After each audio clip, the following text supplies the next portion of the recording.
সামনে উপবিষ্ট এবং বিভিন্ন দোকানপাটে অবস্থানরত প্রিয় পৌরবাসী একাংশ, আসসালামু আলাইকুম ওয়া রাহমাতুল্লাহ। আসসালামু আলাইকুম ওয়া রাহমাতুল্লাহ।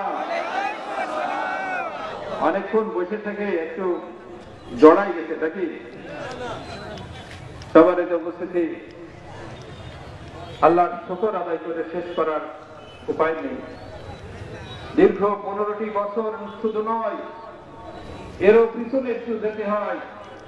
2006 সালের 28 অক্টোবর থেকেই বাংলাদেশ অঘোষিতভাবে নিষিদ্ধ ছিল, ঠিক কিনা? এই দীর্ঘ সময় বাংলাদেশ জামাত ইসলামের নেতা কর্মী, সুধী সমর্থক এমন অবস্থায় পৌঁছেছিল যে আমাদের এই দেশের নাগরিকত্বই নাই, ঠিক না? সম্মানিত উপস্থিতি, আল্লাহ তাআলার ইচ্ছা আলাদা। আমরা ভেবেছিলাম আমাদের মরহুম প্রাণপ্রিয় নেতা বাংলাদেশ শুধু নয়, পৃথিবীর ইতিহাসে পৃথিবীর মুসলিম জাতির প্রাণের স্পন্দন হযরত মাওলানা আল্লামা দেলাওয়ার হোসেন খায়রী একটি ভবিষ্যৎবাণী করেছিলেন। আমি লক্ষ্য করছি এদেশের উত্তর পূর্ব গগনে কালো মেঘ জমেছে। এই মেঘ আর কোনদিন সুবের ছাদে খাওয়া অসম্ভব হয়ে যেতে পারে, ঠিক কিনা ভাইরা? এবং সেটা আমরা বাস্তবে দেখেছি যে আসলে এমনটাই হয়েছিল। আজকে 5ই আগস্ট, সেদিন সকাল 10টা পর্যন্ত আমরা বুঝতে পারি নাই যে এই জগদ্দল পাথর এত সহজে বাংলার জমি থেকে বেরিয়ে যাবে। সম্মানিত উপস্থিতি, আল্লাহ তাআলার এটাই ইচ্ছা ছিল। উনি আরেকটি কথা বলেছিলেন, আল্লামা দেলাওয়ার হোসেন খায়রী সাহেব, যে এমন একটি দিন আসবে যেদিন তোমরা পালানোর জন্য নিজেদের লক্ষ্য খুঁজে পাবে না। সেটাকে আজকে বাস্তবে প্রমাণ হয়েছে ভাইরা আমার। এই ব্যবস্থা কে করে দিয়েছেন? সেই আল্লাহর প্রতি যদি আমাদের বিশ্বাস থাকে, আল্লাহ তার এই দিনকে পূর্ণরূপে বিকশিত করবে নিয়ে কোনো ঠেকানোর কারো ক্ষমতা নেই। আল্লাহ তাআলা বলেছেন, ইউরিদুনা লিইউতিউ নূরাল্লাহি বিআফওয়াহিহিম ওয়াল্লাহু মুতিম্মু নূরিহি ওয়ালাউ কারিহাল কাফিরুন। ওরা আল্লাহর এই নূরকে নিভিয়ে দিতে চায় মুখের ফু দিয়ে। আল্লাহর ঘোষণা, তোমরা মুখের ফু কেন, কোন যন্ত্রের ফু দিয়ে আল্লাহর এই নূরকে নিভিয়ে দিতে পারবে না। আল্লাহর এই নূরকে বিকশিত করবেন আল্লাহ তাআলা। এবং এতে কাফের মুশরিকদের গায়ে যতই জ্বালা ধরুক, আল্লাহ তাআলার কাছে একটু দায় আসে না। সম্মানিত উপস্থিতি, সেই মহান রব আমাদের এই ব্যবস্থা করে দিয়েছেন। আজকে খোলা ময়দানে আমরা আমাদের কথাগুলো বলতে পারছি। এমন একটি দিন এসেছিল, আমরা স্বাভাবিকভাবে কোরআনের আলোচনা করেছি, ধরে নিয়ে যে বলেছে গোপন বৈঠক করতেছিল। ব্যাগে কয়টা লাল কষ্টের দিয়ে জড়ানো, হাতে ধরে নিয়ে বলেছে যে ককটেল পাওয়া গেছে, বিস্ফোরক দ্রব্য পাওয়া গেছে, নাশকতা করতেছিল। আমাকে যতবার গ্রেফতার করেছে, বেশিরভাগই বাড়ি থেকে গ্রেফতার করেছে, অথচ প্রত্যেকবারই বিভিন্ন স্থান দেখানো হয়েছে। 19টা মামলা হয়েছিল, এখনো চলমান 11টা আছে। এমনি ভাবে আমাদের সকল নেতৃবৃন্দ, তাদেরকে এইভাবে হয়রানি করা হয়েছে। আজকে মনে পড়ে আমাদের প্রাণপ্রিয় নেতৃবৃন্দ, যাদের কারণে আমরা ইসলামের আলো দেখেছি বাংলাদেশে। অধ্যাপক গোলাম আজম, মতিউর রহমান নিজামী, আলী হাসান মোহাম্মদ মুজাহিদ, কামরুজ্জামান আব্দুল কাদের মোল্লা, মীর কাসিম আলী সহ, মাওলানা একেএম সিরাতুল্লাহ সহ অনেক নেতৃবৃন্দকে আমরা হারিয়েছি। এই জালেম ছাড়িয়ে কাউকে ফাঁসি দিয়েছে, কাউকে জেলে পুরে অযত্নে অবহেলায় বিনা চিকিৎসায় এই দুনিয়া থেকে বিদায় করেছে। সম্মানিত উপস্থিতি, তারপর আমাদের মনের সান্ত্বনা, আমাদের নেতৃবৃন্দকে বাংলাদেশের 11 কোটি মানুষ সম্মানের সাথে দেখে। আর আজকে 11 কোটি মানুষ সেই দুর্দণ্ড প্রতাপশালী এখন একতন্ত্র শেখ হাসিনাকে পালিয়ে যেতে হয়েছে, আমাদের নেতারা পালিয়ে যায় নাই। সে বলে জননেত্রী, কেমন জননেত্রী? তার দলবলের লোকের কথাও চিন্তা করে নাই, আমাদের তো নাই, তাদেরকে ফেলাইছে চলে গেছে, নিজে বেঁচেছে, দুই বোন চলে গেছে হেলিকপ্টারে করে। ঠিক কিনা ভাই আমার? তাহলে কেমন জননেত্রী হতে পারে? মানুষকে বিপদে ফেলে নিজের প্রাণ পালায় যায়, সেই জননেত্রী কখনো জননেত্রী হতে পারে না, জনগণের বন্ধু হতে পারে না।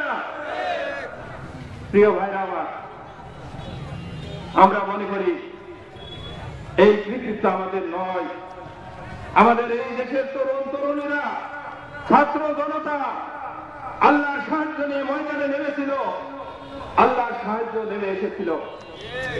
আমরা দেখেছি 5 তারিখে সকাল 10টা পর্যন্ত এদেশের সেনাবাহিনী সহ সকল বাহিনী যেভাবে ময়দানে অবস্থান নিয়েছিল, আমরা ভেবেছিলাম না যে তাদের বুদ্ধ ভেদ করে এই সরকারের পতন ঘটাতে পারবে, কিন্তু কিছুক্ষণ পরে সমস্ত চিত্র পাল্টাই গেল।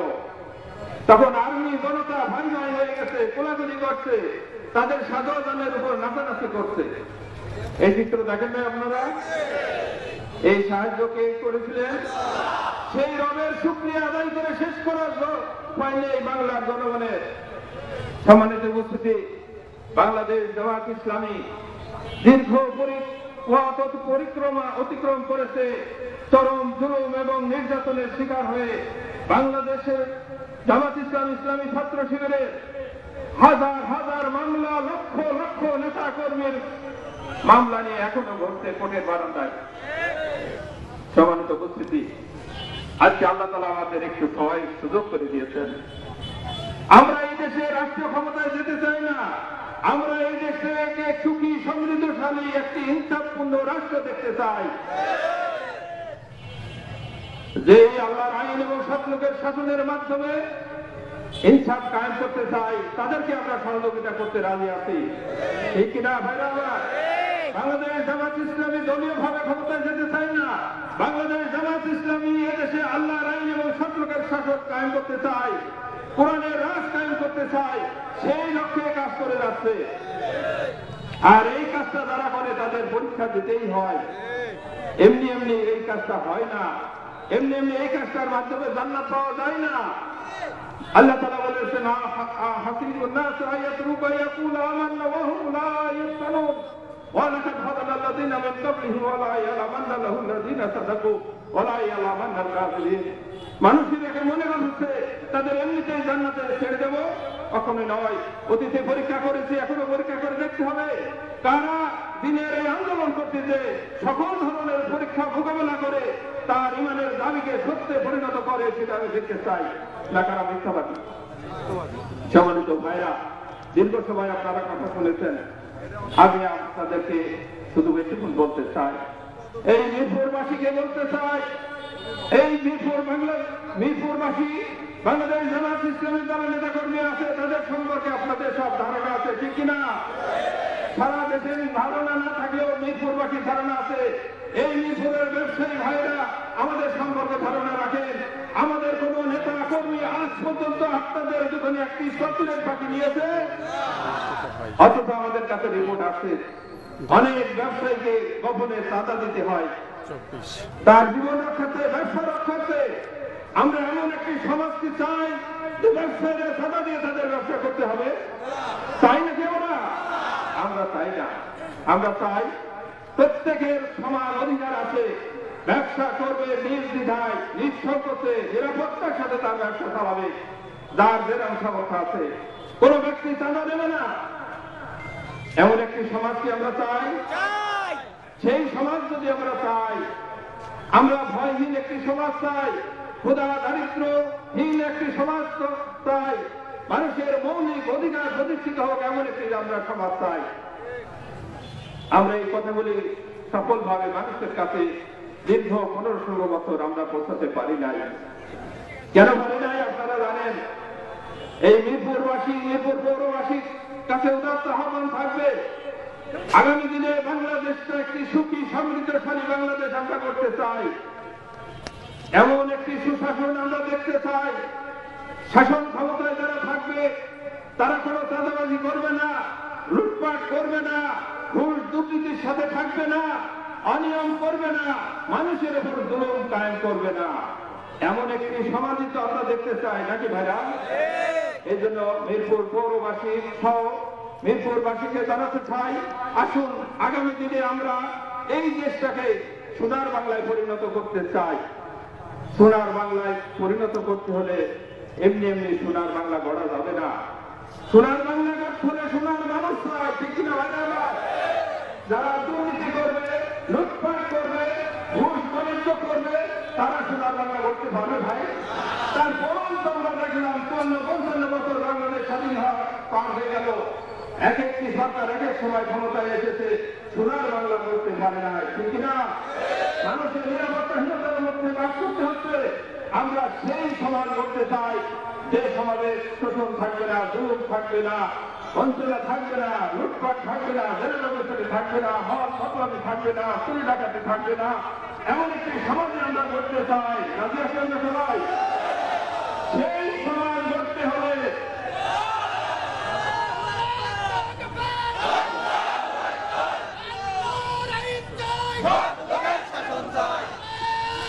সমাজ করতে হবে সেই সমাজ গড়তে হলে সোনার বাংলা গড়তে হলে সোনার মানুষ তৈরি করা দরকার, ঠিক কিনা ভাইরা? আজকে আমরা দেখেছি, লক্ষ্য করেছি, আমরা আমাদের সন্তানদের যে ব্যাপক আত্মত্যাগের মাধ্যমে শত শত হাজার হাজার তরুণ তরুণীরা জীবন দিল, জীবন দেওয়ার যেদিন শেষ তাদের জুলুমের অবসান হলো, জুলুমকারীদের, সেই দিন আবার শুরু হলো নতুন একটি অধ্যায়, ঠিক কিনা ভাই? আমার এই কয়েকটা দিন আমার ফোন রিসিভ করতে করতে আমি হাঁপাই গেছি। ভাই আমার বাড়ি জ্বালাই দিচ্ছে, আমাকে হুমকি দিচ্ছে, আমার সাদা চাচ্ছে, আমার মারপিট করছে। এই জন্য কি হাজার হাজার শত শত তরুণ তরুণীরা জীবন দিল? ভাইরা আমার দিয়েছে তারা এই জন্য না, তারা একটা সুন্দর সমাজ দেখতে চেয়েছে। আমার বিশ্বাস যারা এই আত্মত্যাগের মাধ্যমে আমাদের এই কথা বলার বাক স্বাধীনতা ফিরে দিয়েছে, আগামী দিনে ভোটাধিকারের স্বাধীনতা আমরা ফিরে পাবো।